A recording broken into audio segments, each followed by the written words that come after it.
Hai semuanya, kembali lagi di channel Portal Edukasi. Pada kesempatan kali ini kita akan membahas rangkuman materi bahasa Indonesia kelas 8 bab 7, yaitu tentang berbahasa persuasif. Materi pertama akan kita mulai dengan pengertian teks persuasi. Teks persuasi adalah teks yang berisi ajakan atau bujukan. Teks persuasi bersifat mendorong seseorang untuk mengikuti harapan atau keinginan-keinginan penulis. Sebagai teks yang bersifat ajakan, pernyataan-pernyataan dalam teks persuasi cenderung mempromosikan sesuatu yang diperlukan pembaca.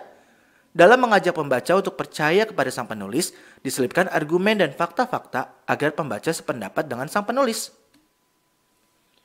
Selanjutnya tentang kalimat ajakan dalam teks persuasi. Kita telah mengetahui bahwa teks persuasi berisi kalimat ajakan. Apakah kalian tahu apa itu ajakan? Ajakan adalah kata-kata atau perbuatan untuk mengajak.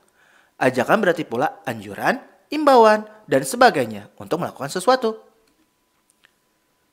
Nah, kalimat ajakan itu ditandai dengan adanya kata-kata seperti ini. Harus, hendaknya, sebaiknya, usahakanlah, janganlah, hindarilah, dan sebagainya. Kemudian tentang simpulan isi teks persuasi. Simpulan adalah rumusan akhir tentang sesuatu, misalnya sebuah teks. Nah, simpulan disusun berdasarkan pemahaman atau penalaran kita terhadap keseluruhan isi teks tersebut. Simpulan teks persuasi biasanya tidak jauh dari jawaban pertanyaan mengajak apa teks persuasi tersebut. Nah, kemudian nih kita pelajari langkah-langkah untuk penyimpulan teks persuasi.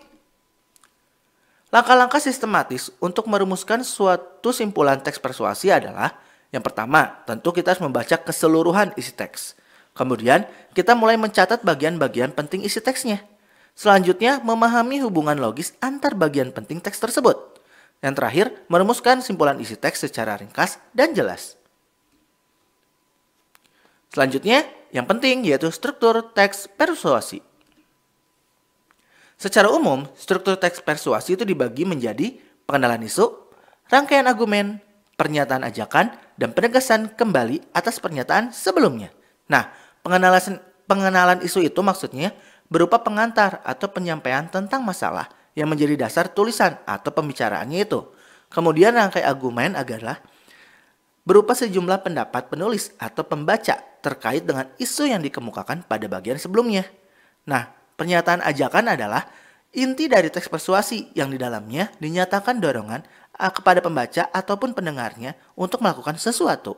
Kemudian penegasan kembali ditandai dengan ungkapan seperti demikianlah, dengan demikian, oleh karena itulah. Selanjutnya kaidah kebahasaan teks persuasi. Kaidah kebahasaan dalam teks persuasi adalah terdapat pernyataan yang mengandung ajakan, dorongan, bujukan, dan sejenisnya. Menggunakan kata teknis atau peristilahan yang berkenaan dengan topik yang dibahas. Menggunakan kata hubung yang bersifat argumentatif. Selanjutnya langkah menulis teks persuasi. Nah, dalam menulis teks persuasi kita bisa melihat bagian ini. Yang pertama, tentu saja kita harus menentukan temanya dulu. Tema apa sih yang ingin kita angkat? Dan kita juga harus memperhatikan kalimat bujukan utamanya itu seperti apa. Kemudian setelah menentukan tema, kita masuk ke susunan perincian. Nah, di sini ada pengenalan isi, ada rangkaian pendapat atau fakta, kemudian ada ajakan-ajakan, dan penegasan kembali. Selanjutnya kita ada pengumpulan bahan. Pengumpulan bahan di sini adalah kita mengumpulkan pendapat dan juga fakta-fakta yang mendorong atau enggak mensupport dari ajakan kita, argumen kita. Selanjutnya ada pengembangan teks, yaitu memperhatikan struktur dan kaidah kebahasaan. Nah ya, mungkin cukup sekian. Terima kasih telah menyimak video pembelajaran hingga selesai. Semoga bermanfaat kita semua. Jangan lupa like, comment, and subscribe.